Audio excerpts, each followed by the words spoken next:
you ready, VC?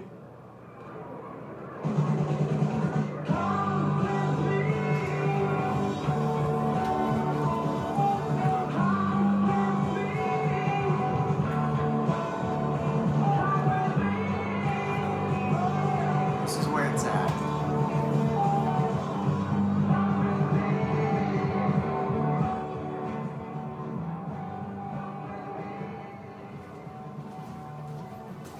Vinyl community, YouTube, and anyone else who's out there checking out a little Sunday afternoon or whatever day you're watching this. Sunday afternoon here in the cosmic world. Yeah, welcome to Cosmic Vinyl. This is your boy Cosmic Brian, and I'm here to, as promised, to do a second half to the video that I did, that I put on, that I posted, I believe like a couple days ago. It was a Vinyl Finds number 28, and I showed several things, some prog, I showed Yes, and I just showed some like Moody Blues, some stuff, some pretty fairly common stuff that, you know, no grails or anything, but I did say that I would have a follow-up video with some other records that were, you know, I kind of moved from the what I consider the least to the most, and so these will be probably the more interesting records, and so I'm excited to show you. These are some good stuff, and this one that's playing right now, I'll probably feature this on the next video as a vinyl find, but I did want to show it to you since I am playing it. It's a 60s thing called Rust Underground, Come With Me. And I believe it's a 1969. Hold on a second here. Yeah, 1969. It's a German recording of an Aussie band. I think they're an Australian band, but there they are. Now, as you know, any album that has someone with an afro of that magnitude is always going to find its way into my collection if I see it. It's just a given for me. I always gravitate to the guys that are brave enough and cool enough to sport the fro. So now I don't know if these people on the cover have anything to do with the band, because they don't look anything like the guys on the back here. So anyway, this is this is actually the first time I've actually played this. So I mean, I listened to it a little bit when I first got it, but yeah, this is pretty cool stuff. Like I said, I will show it on the next video, but Rust Underground, Come With Me, pretty wild cover. I'm sure it's some psychedelic hard rock stuff, so I gotta be able to see, and I want you to be able to see me, so I'm gonna bring myself into the up to the forefront, into the real world here, by taking off my mind shield.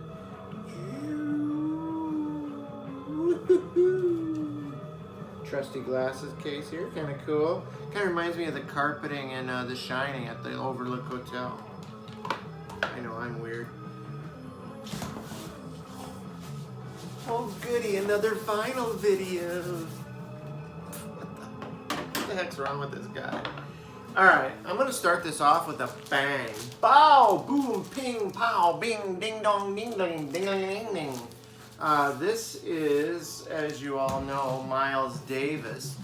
Bitches Brew. Yeah, it's the Bitches Brew. This is an amazing album. And an amazing... Look at that cover. That's just, that artwork is absolutely amazing. I love it. Yeah, I'm not sure what's going on here. It looks like some sort of union or some symbolism there, but yeah, this is great. Look at that. Some sort of, maybe some sort of witch doctor type thing, and maybe a bloody freckle curse right there that they cast on this cat. No, I don't know what it is. But anyway, Miles Davis, Bitches Brew. Now, I don't need to tell you about Miles Davis. Obviously, he's an American jazz trumpeter. He's a band leader, a composer of great jazz music.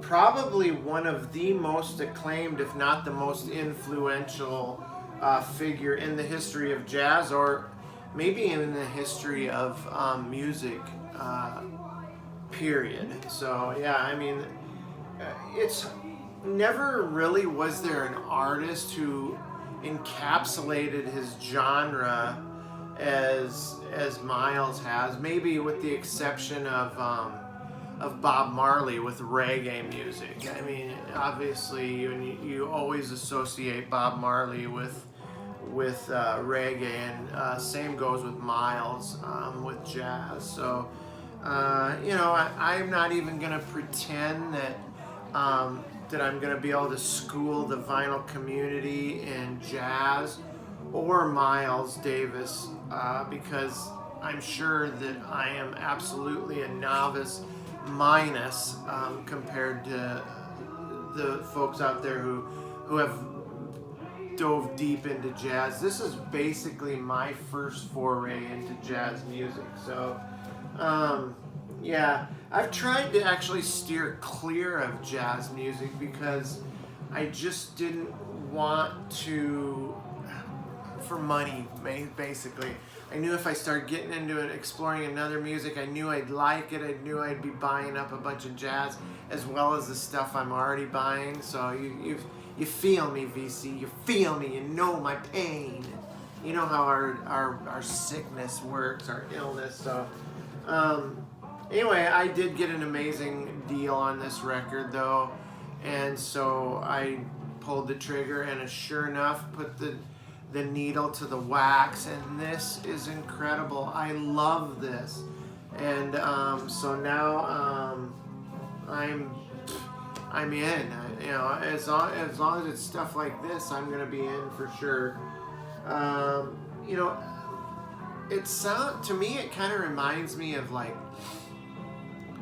the background score to like 60s and 70s like crime dramas on TV or movies. I don't know why, it just kind of gives me that vibe, and in a good way, not in a bad way. And then some of it even sounds a little sinister and maybe a little dangerous. I assume there's always a little danger involved with Miles Davis because he was kind of a volatile character, from what I do know. And I did watch a biopic with Don Cheadle played Miles Davis. It's a good one. You should get that and check it out.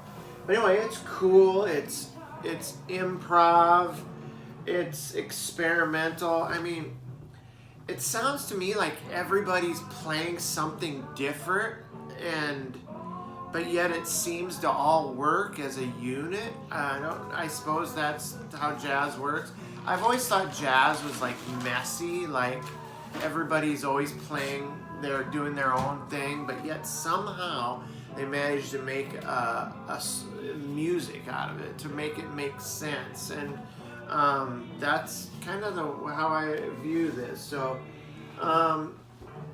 yeah, this is good stuff if maybe you're taking a little tug off of a left-handed cigarette, or maybe a nicely painted pipe, or this would be a good listen in that state. So Miles Davis, Bitches Brew.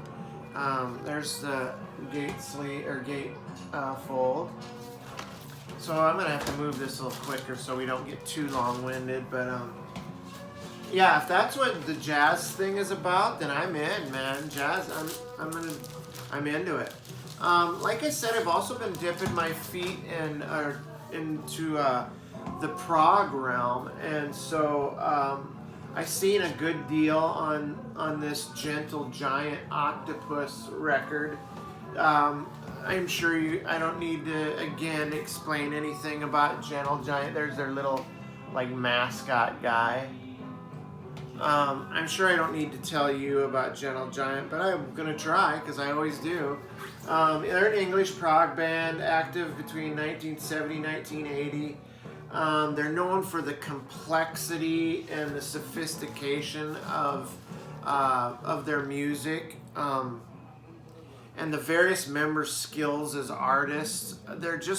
They're not commercially successful, but yet you all know that they've got a huge following here in the vinyl community. I mean, most of the artists that we do listen to weren't successful in their time. It's taken the rest of us time to catch up with their vision, so that now that everybody can enjoy it. So yeah, that's right. We're a cult. It's a cult following. We're the cult. The vinyl community is a cult. I don't care what anybody says, and we're all brainwashed into it. We're led by the god of wax and grooves and album covers. That's right. Anyway, this is experimental rock, jazz rock, prog rock, whatever you want to call it. But Gentle Giant music was always considered complex, even as far as the progressive music world goes. I mean, even more so. I mean, when I talked about Yes and how complex their stuff was, and yet they had to relearn the songs every day in the studio because it was just so intricate and whatever. So, but anyway, even by prog standards, their music is. I found it to be kind of like it's got some soul, like even some jazz, classical music. It's got kind of a medieval or a baroque and a modernist like chamber music all kind of combined into one. I told you it's complicated, but yet sounds just so great. In 2015, Gentle Giant was awarded it was a lifetime achievement at the Prague Music Awards. Yes, there is such a thing apparently. So I love this die-cut album cover too. It's just great. My daughter has like a lot of like animal specimens that she has in jars. She's kind of collects oddities. It's not too far, doesn't fall too far from the tree. So yeah, this kind of reminded me of that. But to try and explain Gentle Giant's music style and the science of their musical process is so far beyond me. That's right, these guys were scientists in the studio, as far as I can tell.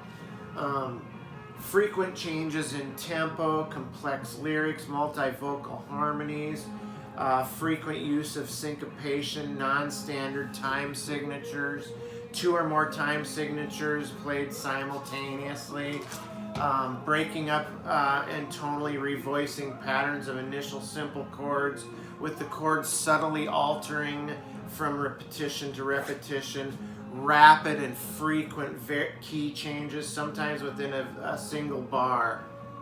Did you guys get all that? Did you get that, VC? That's Gentle Giant. But yet when you listen to it, it just sounds as simple as can be, and it just sounds amazing. I am totally into this. I like that it's proggy. I like the great keyboards in it, and there's some very cool bass lines in this. Again, the singer, the vocals on here have like a higher register. It must be a prerequisite for prog vocalists. I don't know, but anyway, they're great musicians. They definitely are artists, and they definitely have the science of their recording down. But it's a lot of medieval, fantastical type songs. So I guess the octopus means it was 2 words that formed to one. It was octo opus, so 8 songs, all composed by different members in the band. So they called it octopus. Kind of cool. Anyway, Gentle Giant. This next one I'm not going to talk a whole lot about because we all have seen this album a million times, but this is my first time owning it. This is obviously Pink Floyd, Wish You Were Here. The white cover is, you'd seen, it's got like a lot of ring wear, and you know how it gets kind of dirty. I might try and get some of that off of there, maybe with a little, I've tried like a pencil eraser sometimes works if you go at it kind of gently, but from the opening sound of the synthesizer on here to those famous opening guitar chords of Shine On You Crazy Diamond, you know it's going to be another great outing from this great iconic band, Pink Floyd. So, and the album covers always so strange, always some sort of symbolism that I don't even pretend to understand. But this is their 9th studio album by the band, and it's a record. It was recorded over numerous sessions and numerous different studios in London, or I guess it was Abbey Road in London where this was recorded. It's prog rock, art rock, classic rock, experimental, even at this juncture in their career. The hit singles on this are Have a Cigar and Welcome to the Machine, both great, awesome songs. This is, and of course, it's got albums that or songs on it that touch on like criticism of the music industry. Also, I think some of it's a bit of a tribute to obviously their former founding member Syd Barrett. But yeah, I think he may have even walked into the studio at Abbey Road and nobody even recognized him because he had his look had changed. He'd let himself go. Mental disease had taken its toll on him by then, and physically he just wasn't the same beautiful human that, I mean, he was beautiful human, but he wasn't physically beautiful as he was, and they didn't even hardly recognize him, and that it just brought some of them to tears to see him having become that state. So, but yeah, this was probably got mixed reviews initially, but as we know, as time goes by, the albums become amazingly great and sought after. So yeah, again, Pink Floyd, amazing record, perfect mix of synthesizer, great guitar that makes this an absolutely fantastic listen. So highly recommended. This is one that I've seen shown in the vinyl community several times. Does that make sense? Several times? Oh, you're an idiot, Cosmic. Anyway, this is Aorta. This is a psychedelic rock, American Psych band. They're a Chicago band.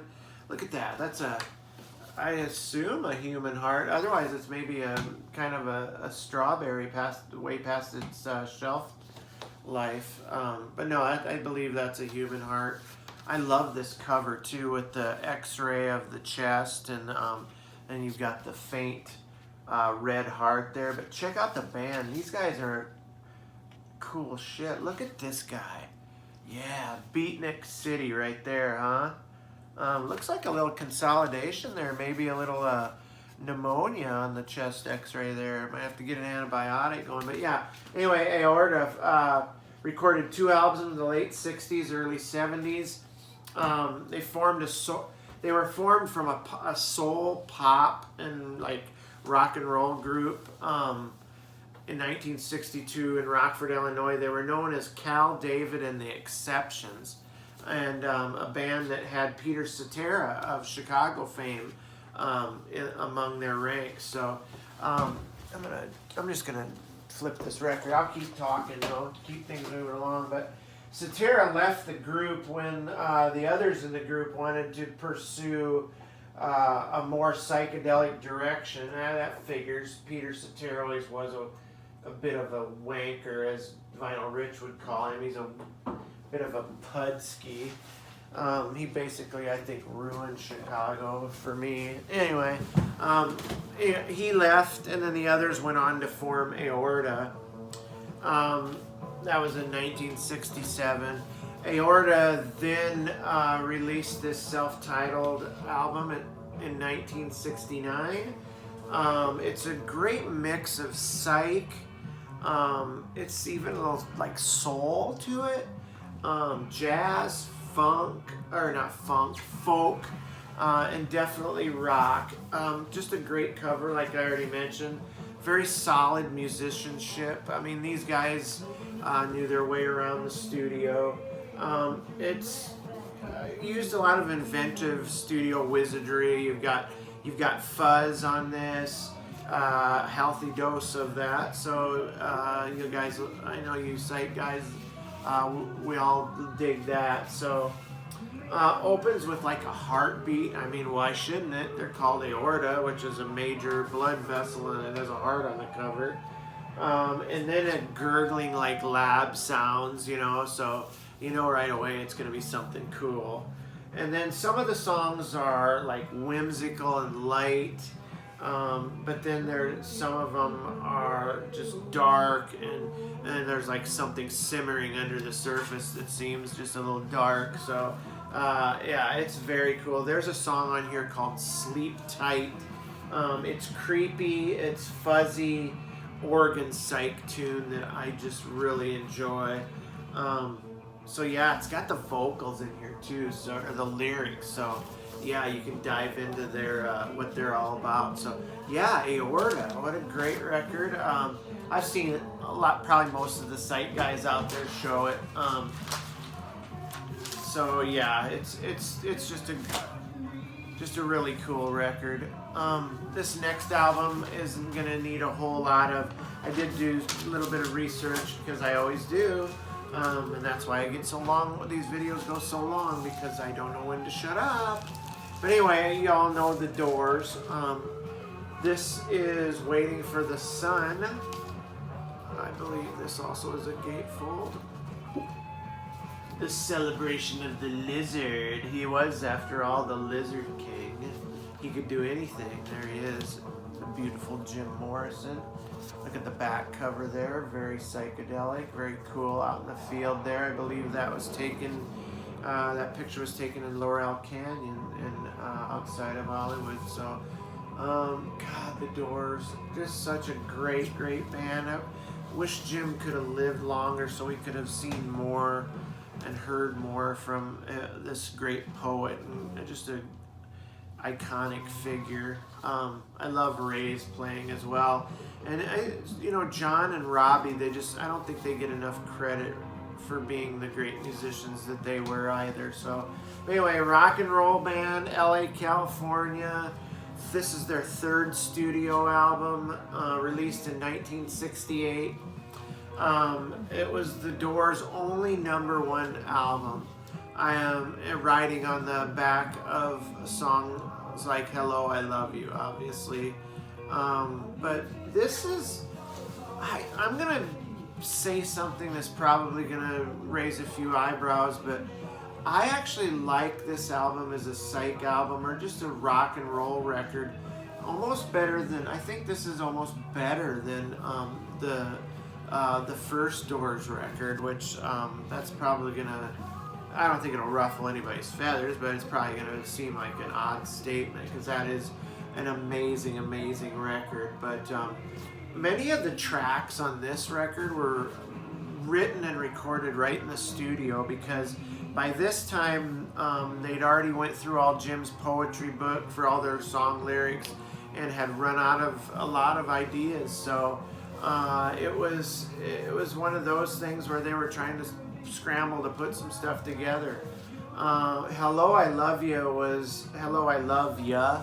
Hello, I Love Ya. No, Hello, I Love You was one of the songs left from writing from the first record. I'm glad they recorded it finally because it's a great song. Other songs that I like are Love Street.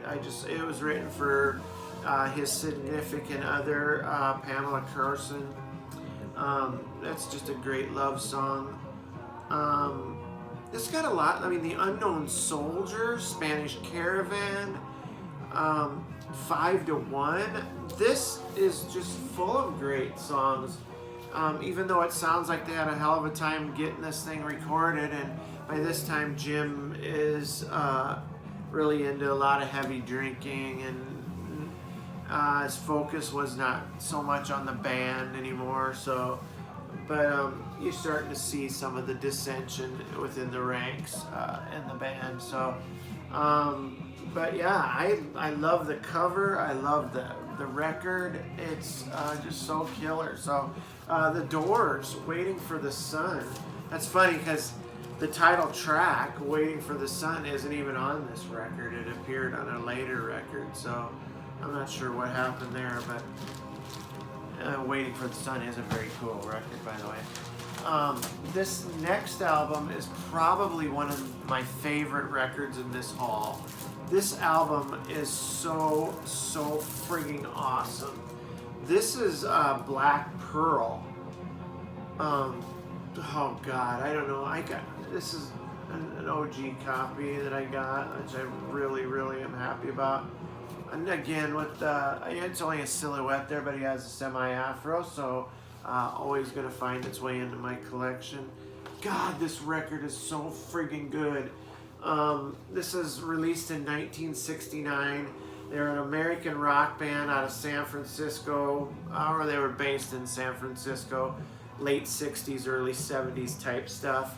The vocalist, Bernie "BB" Fieldings, he sounds like Jimi Hendrix if Jimmy had put as much effort into his vocals as he did to his guitar, if you know what I mean. I mean, this guy takes his vocal, he sounds a little like Jimmy's voice, but he is just all in, man. This guy, I can imagine live, he has a funkiness to him, almost like the MC5's singer. Oh, what the heck's his name? Rob Tyner. But yeah, you know how he was kind of a funky, he was a great performer. That's BB Fieldings, how he was.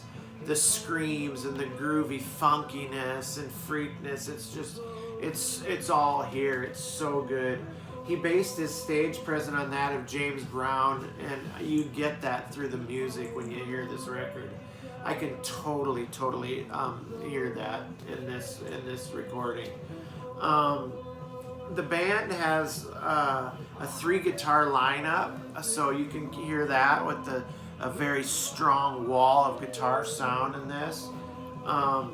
The guitarists, Jeffrey Morris and Tom Mulcahy, and then the ferocious drumming by Oak O'Connor, bass lines by Jerry Kelly, or is it Jerry Kelsey, or I don't know, whatever. But that just totally, the rhythm section drives this album. It is so good. This is just a great rock and roll record. I'd throw it in even a hard and heavy category as well. Is it Psych? I guess it kind of Psych. It's more hard rock, driving rock, a lot of soul and a lot of attitude, of course. I love that. Oh, and you know, my take on the album, where the dude has, he just has a great voice. It's just a great rocker voice, a vocal. So yeah, this is highly recommended. Black Pearl. I've seen it shown around the VC occasionally, but I'm gonna amp it up and say more power to the Black Pearl. It rocks. And then I got this, the Deviants. You guys have all seen the Patoof album or whatever it is. This is a reissue. This is very cool. Here's the cover here. Look at these guys again with the afro. I mean, these guys are. I would love to have been at that show. It looks like an outdoor thing. Oh God, these guys are so killer. I seen Ron from Hog's Ear Report show this album recently in a video too. And I believe he had this same press. Look at the Nun's Habit press here, black and white. just a great colored. It's probably a little cringy for some out there, like the vinyl douche Sam. He probably doesn't care for the white black vinyl. But yeah, God, this is a killer record. Just a great opener. Billy the Monster is just a killer opening track. Broken Biscuits, first line, The People's Suite. This is so great. I mean, I didn't even have to listen to a whole first song. I just listened to a little bit of it on YouTube, and I said, I want that record. And so I went ahead and picked up this reissue, which is a very impressive reissue. Here, it's just so great. I have heard it described as teeth-grinding psychedelic rock somewhere between the Stooges and the Mothers of Invention. I'd say that just about encapsulates the sound on this record, but it's so good. They're led by Mick Farren, who basically kept the band thing going throughout the years, and he was basically the only member that was in, kind of carried the torch.